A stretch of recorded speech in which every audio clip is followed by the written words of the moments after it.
Welcome to tonight's topic, how a bill becomes a law in the state of Florida. I want to thank everybody for attending the town hall, and for people that can't be here, if you're watching this on the recorded video or stream afterwards. Thank you for spending the time to watch. It's really important that people understand how a bill becomes a law in the state of Florida. It's different for every state, and so we're going to be focusing on the Florida legislative process and all the work that goes into creating a bill and getting it to the point where it becomes a law, and what happens when it doesn't become a law, which also happens. So, for the agenda today, where do bills come from? Turning an idea into a bill, turning a bill into a law, and of course, questions and answers if you have any questions, and ways to stay engaged for the future. And I really think this is really important. One of the reasons I wanted to do a podcast and also these virtual town halls is because government is really important to our everyday lives, and local government even more so. And if you understand how laws are made, you know why some bills go on to become law, why sometimes really good policy never becomes a bill, and you understand when your voice matters in the process and how you can make a difference. So it's really helpful for people who really want to advocate for the things that they would like to see passed or presented in the Florida House. So, where do bills come from? I love this question because I will tell you quite honestly, the bills that I have passed have come from constituents just like you. So, yeah, bill is a proposal for a new law or the amending of an existing law. And as I mentioned, it can come from constituents, regular people. In fact, both of the two bills that I really love the most, the anaphylaxis bill and Gage's law, both came from moms. And I noticed that women, especially, really do spend a lot of time thinking about how to solve issues. And so they often are, a lot of our bill ideas come from women who are reaching out. But honestly, it's just everyday constituents, local governments will reach out and say, like, this is an issue and this is a way that we feel like it needs to be resolved in the legislature. We can't do it with a local ordinance on the county or in the city. Advocacy organizations, so groups like Equality Florida, they often have policy that they care about, and they will often look for bill sponsors up in the Florida House that might want to carry some of the proposals that they're interested in. Businesses can also be a really good source of policy. They often know what will help create more jobs, or what sort of issues they're seeing. So sometimes they will submit an idea or reach out. A lot of bills come from state agencies as well. And in fact, every session there is usually a package from the state agencies that will sometimes include bills that were maybe presented or heard in a committee but didn't go very far.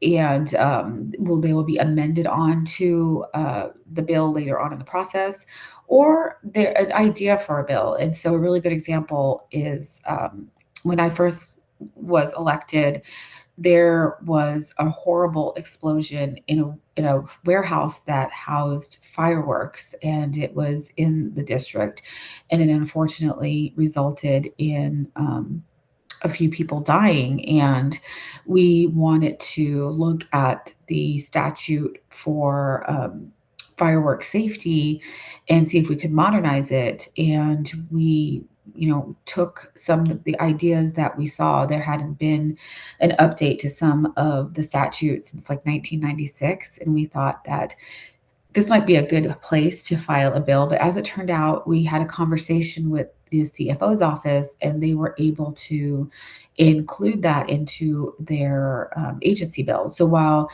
that bill was not passed with our name on it, my name on it, or name of our office, the language that we wanted passed was passed. And so often that's also a really good place to get policy through the process. The governor as well often has his legislative priorities. And of course, the legislators ourselves.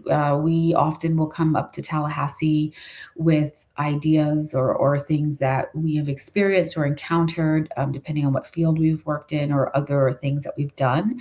And so, oftentimes people will have their own priorities that they want to run. So anyone can draft the initial idea, but only members of the House or Senate can introduce the bill. And as legislators, we get hundreds of ideas for bills every year.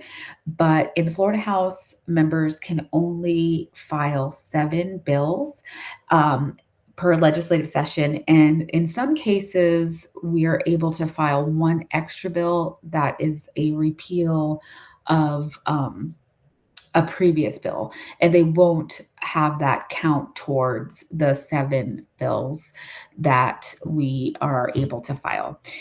Before I continue, I will ask to hold any questions until after we're done. I'm just going to go check and see if there are questions. There aren't. Yeah, I will ask that we hold any questions till after we're done. But if you have a question that you're afraid you will forget, you can go ahead and drop it in the chat, and then I'll answer it when we are done with the presentation. Turning an idea into a bill. So, how do we do that? How do we take this idea that someone has, whether it's a constituent or a business, or whether it's something that we went up to Tallahassee with, knowing that we want it to pass, and then get it to become a bill? Well, first, we want to meet with stakeholders, and that includes a wide group of different people, like other legislators, constituents. We want to find out what is causing the issue and then discuss that with subject matter experts and determine effective solutions. And we want to make sure that they're all on board as well. And a lot of times, these different stakeholders will also have ideas on how to implement a bill or make it easier to pass, or they'll have ideas on who else to reach out to. We research. We also we consult with the stakeholders, organizations to build consensus. Um, you know, Try to determine where it might get stuck in the process, who might oppose it. Legislators, policy experts, government agencies, impacted interest or advocacy groups. Those are all people that we kind of turn to for research. We definitely want to know where there could be opposition, because it's often best to find where there might be some pushback to your bill and work with that stakeholder before it's filed, so that you don't have to keep amending it through the committee process to make it better. So it's really important that you meet with the stakeholders and you do your research, and then you want to make sure that the drafting language is all where it should be. So legislative attorneys translate policy ideas into like the formal legal statutory language that you see. And while we do a lot of the research, it's really House bill drafting that does a lot of the heavy lifting to take that idea and get it in the proper posture so that it can be filed and it can become a law. And it's really important to follow these steps, because you really want to see where there could be issues. And so a really good example um, but I always use, my own policy is our anaphylaxis bill, really wanting to ensure that, because we were going to require educators to do an extra step, and that was to learn how to, give an EpiPen. We wanted to make sure that this wasn't going to put any extra undue burden on teachers in public schools. And so it's really important to have that stakeholder buy-in. You want their support so that they'll come to a committee and say, like, we waive in support, or they'll actually speak in support of it and explain why they think this is a really good bill and why they'd like to see it pass. You also want to make sure that a procedural check is conducted by the legal staff to evaluate an idea's legal and practical impacts. This occurs to spot potential constitutional conflicts, unintended loopholes, or any sort of clash with existing statutory language. You want to make sure that you're not undoing a law that's already in the books. or that you're not creating any other unforeseen burdens that could come out of this. Um, Once the bill is filed, it is assigned a number determining which committee it will go to.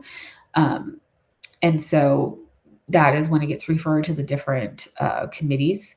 And they also produce a summary of the bill. And so when you go to a page like flhouse.gov and you are looking at the bills, there will be a little summary. It will also tell you which committees that it's been referred to. It doesn't mean it's going to be heard in those committees, but it does mean that that is the committee it would be heard in if it were to go to a committee.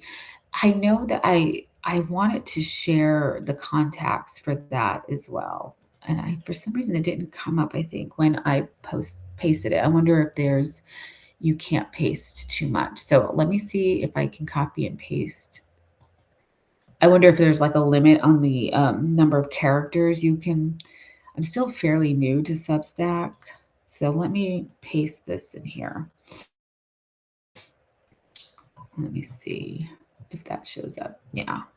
So those are some of the links for looking up a bill in both the House and the Senate, and also, I believe, contacting your state representative, your own state representative, to let them know if you support a bill, because that is really important as well. We want to make sure that if you see a bill that you like or that you don't like, that you're able to contact your own state representative. But on the House website, there's a lot of really interesting information, and you can actually track a bill. So if it moves, if it goes from one committee to the next, you'll get an alert so you can follow along to where it's going. And if it passed, you can see who voted for it, how they voted for it, and all that information is really, really, really useful.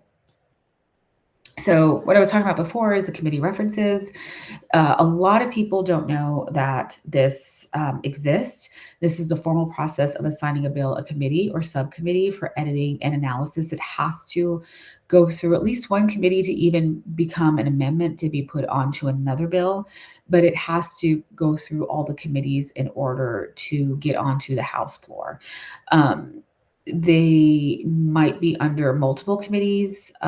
Usually one is designated the primary committee, and then there are subcommittees. Each committee can only work on the section of the bill under its authority, and committees may hold hearings to assess the need for the proposed legislation and allow interested parties to share their perspectives. However, and this has happened to many of my bills, they never receive a hearing, and this is often how legislation quietly dies. And as I said before, a bill cannot become a law without moving through a committee. Also, on the FL House website, it will notice when committees are being heard, so that if you do want to go up to Tallahassee and speak in a committee, you can. Our committees are open for public comment. You do have to fill out a form, but you are allowed to speak in committee. You can also watch the committees online at the floridachannel.org. You can't comment online, but you can watch. So if you're just interested in hearing what's being said about a particular bill, that is usually the best place to find. And they will post replays of previous committees. So if you're lucky enough that you file a bill and it's referenced to a committee where it is put on an agenda, you get to present it. A bill is referred by the Speaker of the House or leaders in the Senate to, or like I said, the President of the Senate, to committees who oversee a particular subsection for legislation. So think education, energy, ways and means. There are different silos, and in these silos, there's a committee, and then underneath it, there are smaller subcommittees. For example, in the House of Representatives, bills about the budget will be referred to either the House Committee on Appropriations, House Committee on Budget, House Ways and Means, and they'll go through that process. Where it's in the committee, it can be questioned by legislators in the committee. We're allowed to discuss the bill. we're encouraged to ask questions. I encourage our colleagues in my caucus to ask questions about bills if they don't understand them. Um, we want to know what the impact of this bill is going to be. We want to know what the state interest of a bill is going to be. We want to understand the bill, and we are wanting to express if we support or oppose. We can also question guest witnesses, and we can also question um, those people who come up to speak. So if you do go to a committee to testify, there's a chance that you might get a question. You're not obligated to answer, but a representative might ask you a question. Um, Mostly, though, we question the sponsor of the bill, about the bill, and their intent of filing the bill. And so they're really interesting to watch, especially if there's a bill that you're really interested in following and learning more about. We often debate, and the nice thing about the committee meetings is that we do have some time constraints, but it's not as structured as it is on the House floor. So we have a little bit more freedom to debate. And we are also able to file an amendment in a committee. We can motion to add parts to the bill or remove parts that we disagree with. After amendments are done, sometimes legislators will want to change amendments, and this is called second round amendments. Um, Oftentimes, however, because we are in a super minority, and what that means is that I am a Democrat, and I am one of 34 out of a body of 120. Often it means that if I were to file an amendment, it wouldn't pass unless it was previously agreed upon that it would pass. Most amendments that are presented in a committee um, is usually something that they've already agreed, needed to be added to or taken away from the bill before the bill got there. Um, and if I was to file an amendment in committee, it would more than likely fail, and it would be done to show that I feel this bill needs something added or something taken away. So the reality is that being one of the members of the superminority, the very few times that an amendment would just be taken right there and in a meeting in an impromptu way.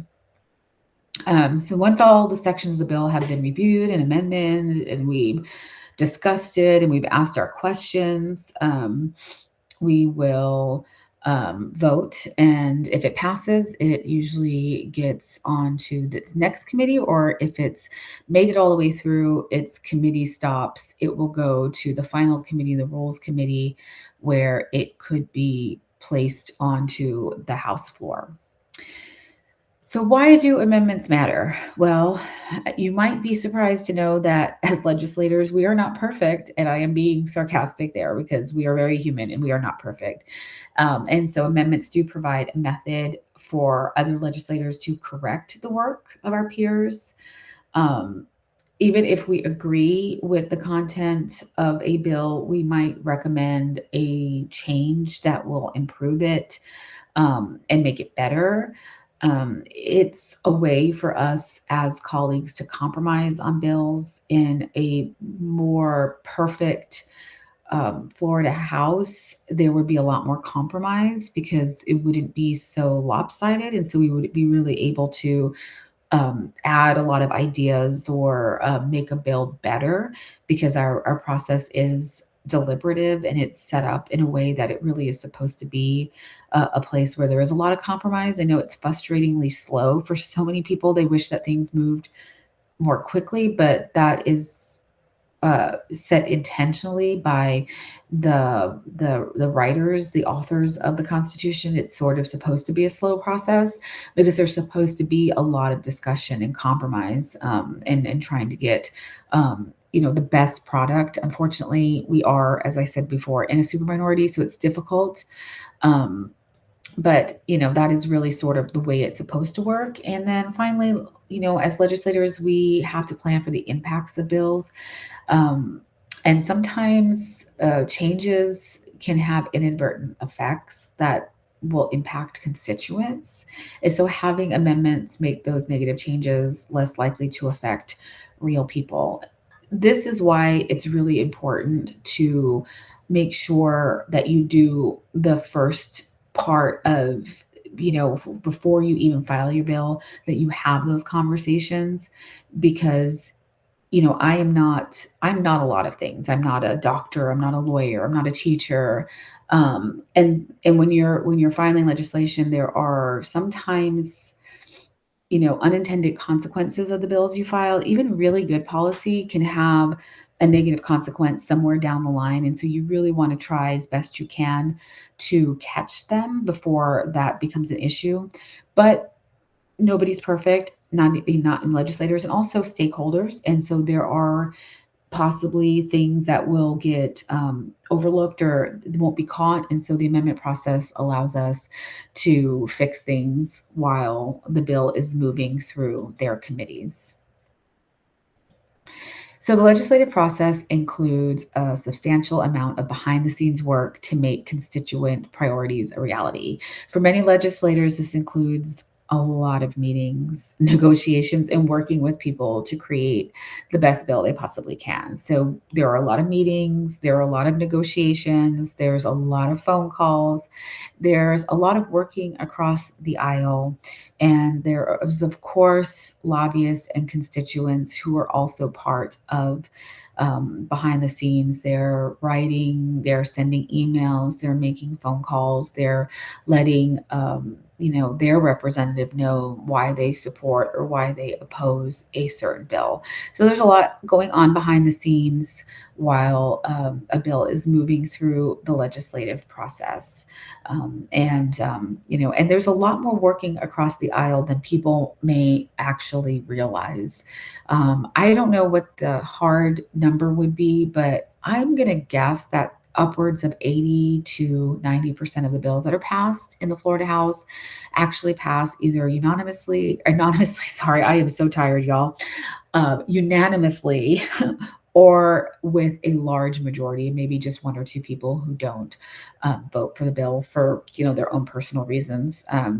It's the bills that are very controversial that get the most airplay on the news, but there's a lot of working across the aisle. A lot of bills are pretty, I don't want to say they're mundane because they're policy, but they kind of go work its way through the process as they should, and they have some changes here and there, and then they come to the House floor, and there's very little fanfare and very few discussions, and it passes. So once it does get to the House floor, what happens then? I'm going to check to see if there's any questions. Again, I'll answer them when we're done, but just wanted to see if there was anything in the meantime. So, what happens when it gets to the House floor? Well, so it goes to second reading. For second reading, we are able to ask questions on the House floor. We can clarify the intent of the bill. We can ask about loopholes. And we can ask really important questions that we want on the record. We can also file amendments on the House floor to improve the bill before the final vote. We use them to correct errors, remove portions, or just, you know, ask for changes to bills. A really good example was HB1 in the 2023 legislative session, and that was the bill that opened up uh, public education dollars for private school vouchers. And we filed a lot of amendments on that bill, requiring some very specific things of the private schools, like teaching credentials, ensuring that the teachers there were credentialed the same way they would be credentialed at a public school, requiring that the private schools could not discriminate against students based on disability, based on language, based on religion. All those amendments were struck down. They were voted no, but we were able to file those amendments. It also is a way for us to show our values and what we think should be included in a bill, even if they don't pass. It's really still important that we file those amendments. We're also allowed to debate our debate structure in the Florida House is very limited. We have to negotiate. So there's on the membership, on the excuse me, the leadership of the Florida Democratic caucus, House caucus. There is a rules committee member, and they have to go to the rules committee and really advocate for time for us to debate on some of the more controversial bills and really, really work hard to get us the time that we need to make the points that we would like to make. Being that we are a member of the super minority, sometimes debate is, one tool that we have to let our constituents know, that we're against a bill, that we're fighting against a bill. So that is usually during the what's called the third reading. After you ask questions, after you file amendments, a bill gets rolled over to the third reading. Now, generally, those can happen on different days. So think a Wednesday would be second reading, and that's when you go through and you ask all the questions of the bills and you file the amendments on the bills. And then the next day you would go to the House and all these bills would roll over to third reading. But it's also very common to do that all in the same day. So we will often hear a bill for second reading, ask the questions, file amendments, and then the bill sponsor will say, we're rolling it over for a third reading, and then we will debate and then vote on the bill. And so that has been happening more commonly than not, that we've been what they call rolling, and that we go ahead and vote on, do everything all in one shot and not over the course of a few days. So it's a really quick process. It happens really quickly. The only thing that slows it down is when we do have a more controversial bill, and we really do spend as much time as we can trying to slow down the process, get our amendments in, ask our questions, and of course, give our debate. So I'm in the Florida House, but the Senate process is very similar to ours. Um, it's almost identical. Um, However, if bills are passed in the Senate and the House, if they're different, they have to resolve those differences with a conference committee.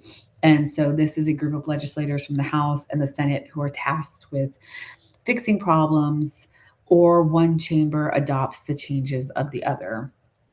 So the Senate receives a bill, referred to committee, committee debates and amendments, final vote on Senate floor. Conference committee or amendment changes will often say that bills will come back in messages. So if we pass the bill in the House and it goes to the Senate and they change it, they amend it anyway, it has to come back to us in order to be voted on again with the additions of the amendments, the bill as it's amended. Usually this happens towards the end of our 60-day legislative session, and this moves very, very quickly. And during that time, we do not have structured debate. We are a little bit more free in how long we can spend debating, but I will say that there are a lot of changes that happen, and you have to, again, try to slow down the process. You have to try to ask questions and find out what's different, because during this process, we don't have the same amount of time to really sit with the bill. We don't have a couple of days to sit with it. We have, in some cases, minutes before we're starting to vote on the bill. So we want to try to slow it down a little bit so that we can figure out what's changed about the bill, and if it's a bill that we can still support. Now, once it passes the Florida House and the Senate, these are the options that the governor has on their table, right? So they can sign the bill into law, and the governor signs a bill into law when they agree with the bill and they're fine with it. They can allow the bill to become a law without a formal signature. So if they disagree with certain portions, but they don't want to veto it, or they want to avoid taking any kind of political responsibility, they can just let it become a law. It will just kind of run out the clock. And of course, the governor can veto a bill. And when the governor vetoes a bill, it prevents the bill from becoming a law. And the governor may veto a bill that has passed through Congress when it conflicts with the state's constitution, imposes excessive cost, or contradicts their political platform. that is the proper answer. Sometimes they veto a bill because, there's a little bit of punitive action going on. We've seen some of that happen as well, especially recently. I'm sorry, I got off my screen. Let me get back on here. There we go. Why good bills sometimes fail. And I really wanted to make sure that this was included in the presentation because oftentimes I will hear, well, if you would like to see this, why don't you file a bill about it? And it's like, well, guess what? I did, but it failed. And so a lot of people may not understand that just because you file a bill doesn't mean it gets voted. There's a vote on it. In fact, in the Florida House, there is no such requirement. Some state houses do have a requirement. I forget which state, but if a bill is filed, you will vote on it regardless. But here in Florida, that's not the case. So it has to be referred to a committee and sent to that committee in order for any votes to happen. And so, as I said earlier, usually that's where a lot of bills die. In fact, that's where a lot of my bills have died. They never made it to a committee because they just weren't the priority of the Speaker of the House or the governor. So a lot of the reasons why a bill will fail. Not enough support, whether it's political, ideological support. Sometimes it could be budget issues. They feel it will cost too much money to implement. There could be concerns about the constitutionality of it. Um, a bill will die because time runs out. You have to think there's 120 members. We're filing at least 7 bills each. We only have so many days and so many committee meetings. We put so many bills get put onto these agendas. Sometimes there's just not enough time to get your bill onto a committee before there are no more committee meetings. Political priorities, again, that favors very strongly here in the Florida House, where we are in a super minority. The reality is that if the party in charge, the majority party, are under no um, requirement to hear our bills, and often they won't. And there are better bills and ideas competing for that same attention and that same limited time to get through the committee process. If you were to take away a lot of the contention in the Florida House and the lopsidedness because we are in the super minority, there would still be a lot of bills that would die simply because, again, if you do the math, um, there's just not enough time to get all of the bills through the process. So, I mean, that is a consideration. But there are also times when it's just not politically aligned with the majority party, and they just will not hear it, regardless of if there were all the time in the world. It would just never get onto a committee in order to be heard and voted on. So this is where you can influence the process. And I think it's really important. It's one of the reasons why I wanted people to know how a bill moves through the process, because it's really important to know that you have your own voice in this as well. Contact your legislators early. So if there's an issue that you care about, if there's a bill that you would like to see passed, the earlier you get in front of a representative, the better. We have 7 bill slots, and there are so many wonderful ideas out there. And there are many that I would love to see become a bill, but we are limited in what we can file. In the Senate, they don't have the same limit, but it is just difficult to really give a bill all the attention that it would need in order to pass. So while they don't have the same limitations to bill filing, a lot of senators will give themselves a limit of how many bills they will file. They'll say, I won't file more than 12 bills so that they can really focus on and give attention to the bills that they do file.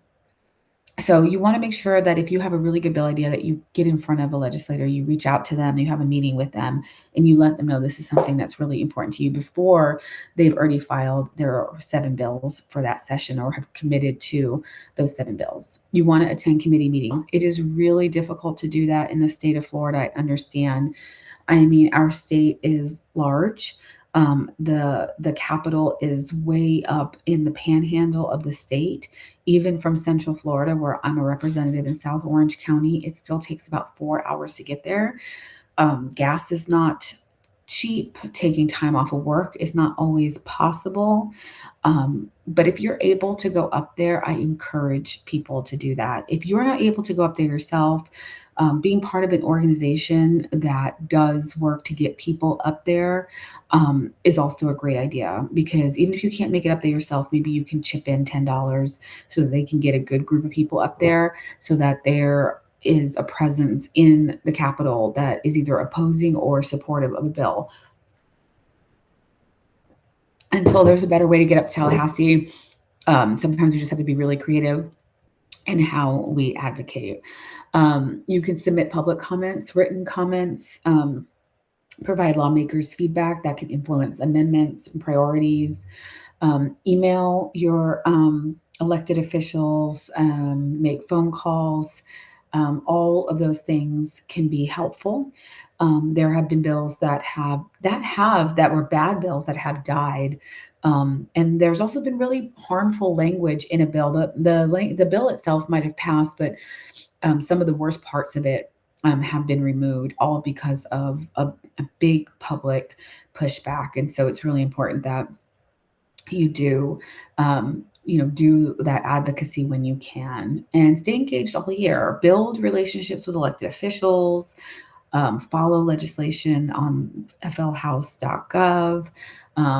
That's the best way to really, know what's happening, and be ahead of everything before it really starts rolling in. By the time you're in the middle of session, it's often at that point too late for a bill to be stopped. It's already on its way, and it's going to pass. If it's on the House floor, the reality is it's going to pass. I often like to talk myth versus reality, because I think this is a really fun way to kind of go over, what's true and what's false. So, myth is that every filed bill gets a vote, and the reality is most never do. A good portion of them, the overwhelming majority of them, do not. Myth, legislators write every word. Reality, no, professional staff draft legislation. We come with them with a bill idea. We submit it to bill drafting, and they come back with actual language, statutory language. Myth, a debate on the House floor is where decisions are made.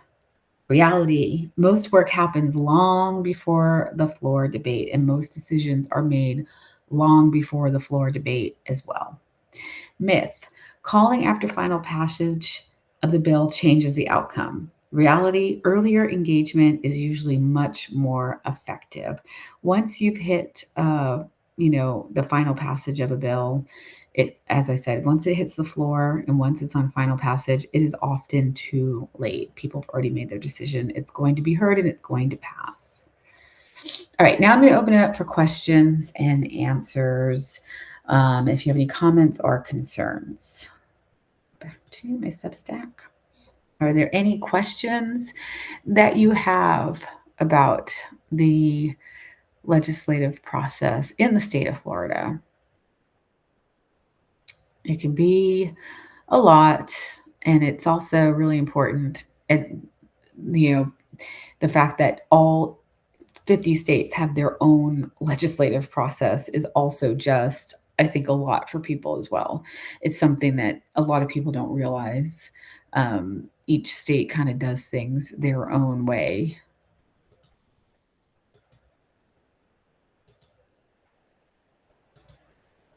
Okay, I don't see any questions, so I'm going to put this up as a reminder. How you can stay engaged. Well, you can contact me.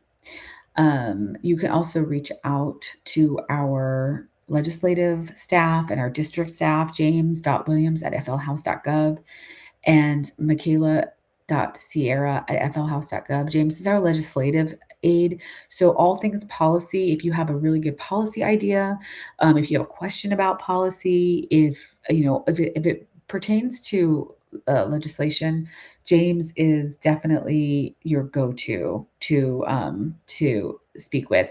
If it's constituent issues, if you're having a problem with any of the state agencies like the Department of Commerce, if you're having an issue with ACA, anything like that, or if you want to, you have a really good idea for an event, or you want to host an event, a roundtable, or you want to have a meeting with me in district, then Michaela is your go-to for that. And they both are amazing and they're super helpful and they want to help you in any way that they can. You can also subscribe to our Substack at Rep Rita for future discussions and town halls. I try to do virtual town halls like once a month on different topics that I think you all might find interesting. If you have an idea for a topic or something that you really would like to learn more about, please feel free to reach out and let us know. We want to make sure that we're talking about things that you care about. You can also follow us on the socials if you want to: Instagram, TikTok, Facebook, and of course, my website. You can go there for more information about myself. Um, our next town hall, I have not picked a date yet, but it is going to be about um, the school boards and the schools. So definitely we'll want to tune in for that one as well, because you might find some interesting information there. As always, I do add these to our newsletter. And if you want to be included in our newsletter, please go ahead and put your email address in the chat and I will get you added to our newsletter if you are not on our newsletter. And if you're seeing this after the fact, you can email me at Rita for Florida, and I will put your email in the newsletter. That way you're receiving our monthly newsletters, because after we record these, we do post them in the newsletter for people to watch afterwards.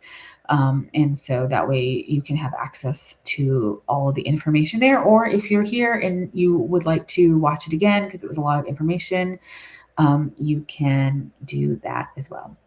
So I'm going to do one more call for questions. And if not, I will close for the evening. One more call for questions. I don't see any questions.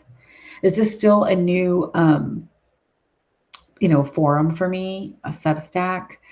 I really like the way they give you assets for your recordings and things like that. So I really wanted to move like my town halls over here versus doing them in Zoom or doing them on Facebook. But I want to make sure that you all feel comfortable too, and that you have the time that you need to ask a question if you want. So I don't see any questions, so I am going to close for the night. I want to thank everybody for being here. I want to thank James and Michaela and the interns for a fabulous slide presentation. They do such an amazing job.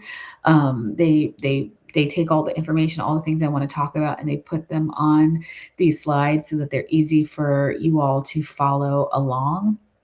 And like I said, I don't have the date for the next one, but it will be about the school board. So I really do hope that you all tune in. And I hope you have a wonderful evening and a wonderful week. And don't forget, early voting starts tomorrow. So if you haven't voted yet, please go and vote. Until next time, I will talk to you all soon. Thank you so much.